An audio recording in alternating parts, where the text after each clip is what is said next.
What's up everybody, Yogi here. Today I am doing Madara's Impact S rank Wisdom only, and this is the team I'm going to be using. Main thing you want for this mission is slip damage to take down the boss at the end, and then you want someone to be your tank. I'm using Konohamaru Sasuke here, and he does have perfect dodge. He's the best person to use, but if you don't have him, I will be going over some other options you can use dealing with damage reduction. And as for any other substitutions, I will be putting that in the description box for you guys.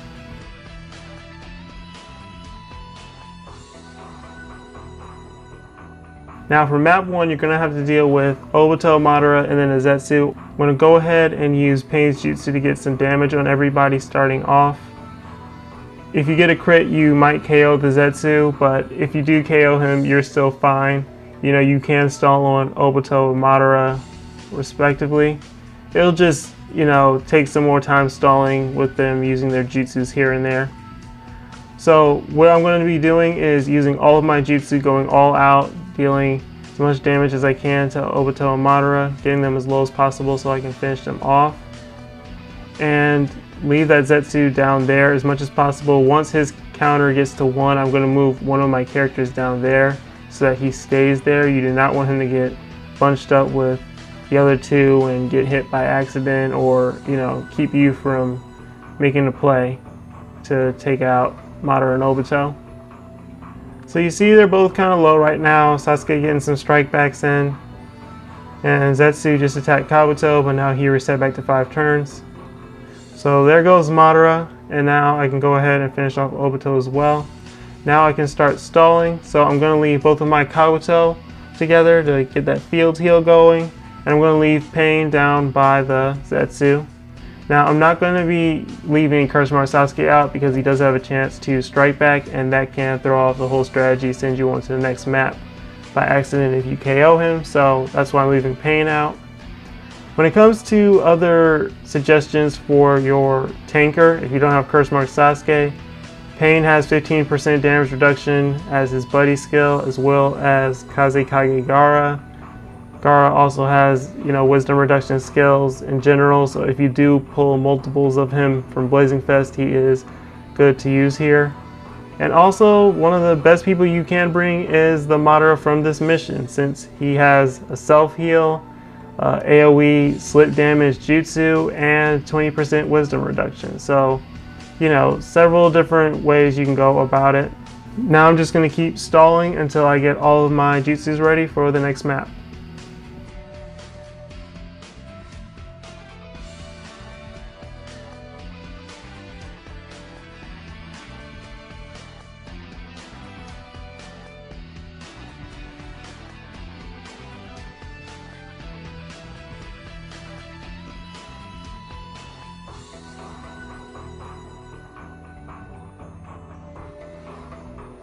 Now on to map 2, you have just Obito. He is long range and has quite a bit of HP. So I'm going to start off using my Obito's jutsu. I got a nice crit there. I did miss the slip damage, however. If you want to get ready to reset the app, pull it up, close it out, and wait to see if that slip damage symbol pops up or not, you can do that. But if you see, the slip damage he is taking now is not too high, just under 1,000, but it does stack and add up. Now what I'm going to be doing is tanking with my Sasuke against him, using his jutsu, while dealing damage from afar with my Obito and Sasuke when possible. Now this Obito is long ranged, so the best time for you to make a play and attack him is when he's about to use his jutsu or ultimate. Since he will only target the person closest to him, you can pretty much play off that weakness. Because kind of like if I attack right now with my long range characters, if he regular attacks, he can hit everybody back. But you see right there, he's using his jutsu hitting Pain, and only Pain, not Sasuke or Obito. So this is basically what I'm going to be doing. Just, you see I got his HP kind of low. Going to keep stalling up using my Kabuto's jutsus when possible, leaving my Sasuke to stall. Once again, if you don't have Sasuke, you'll be perfectly fine here. You will be taking a little more damage, but your Kabutos will have their jutsus most of the time. Now, Obito's going to use his ultimate, and it will take away 2 of your chakra bars. you know, so you just gotta be wary of that before you finish them to go into the next map in general. So main thing here is I'm just gonna keep whittling him down. I'm mostly stalling for Pain's ultimate here, and I'm gonna keep beating him down until the next map.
Alright guys, so now I'm on to the final map. Madara's going to put up his resistances and then use his ultimate on Sasuke.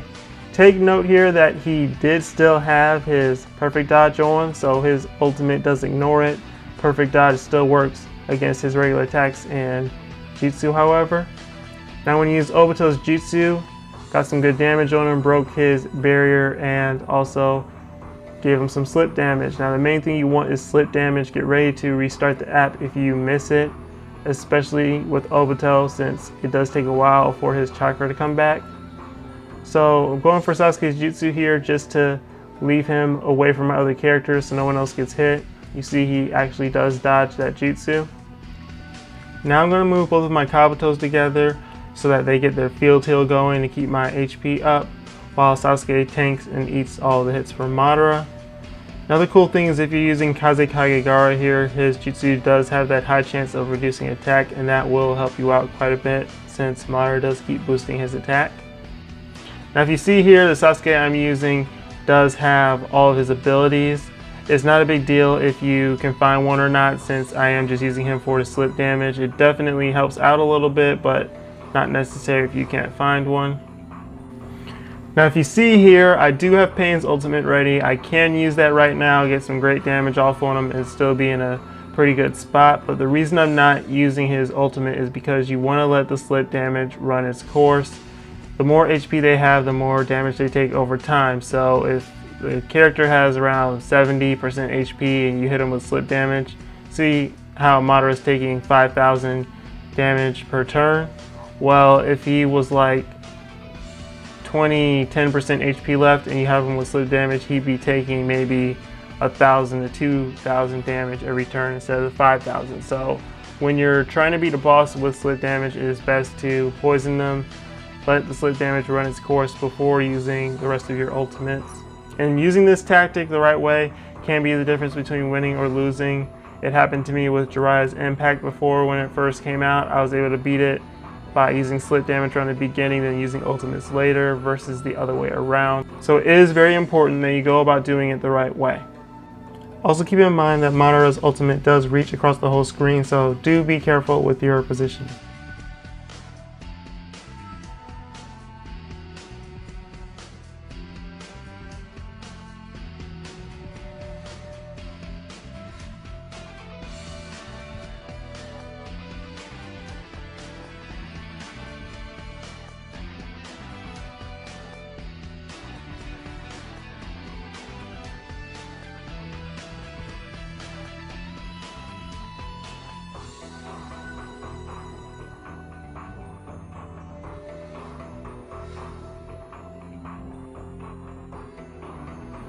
Alright guys, as you can see, Madara's HP is very low now. I'm going to go ahead and use Pain's ultimate here. I could have went for Sasuke's, Curse Mark Sasuke's here, but I wanted to make sure that I still had that perfect dodge just in case. So now Pain's going to eat that attack. Now I'm going to follow up with Obito's jutsu. His barrier is 10,000 damage, by the way, so that's why Obito's jutsu is able to just break through it. Now I'm going to go ahead and finish him off with Sasuke's jutsu. So there you guys have it. Madara's S rank, wisdom only. It is not too hard to do or get through, even without a curse mark Sasuke. You can also play around with immobilization from Rinne Sasuke or 5-star Shikamaru if you want to do that as well. That can also work. If this video helped you guys out, don't forget to leave a like, drop a comment, and subscribe. Peace.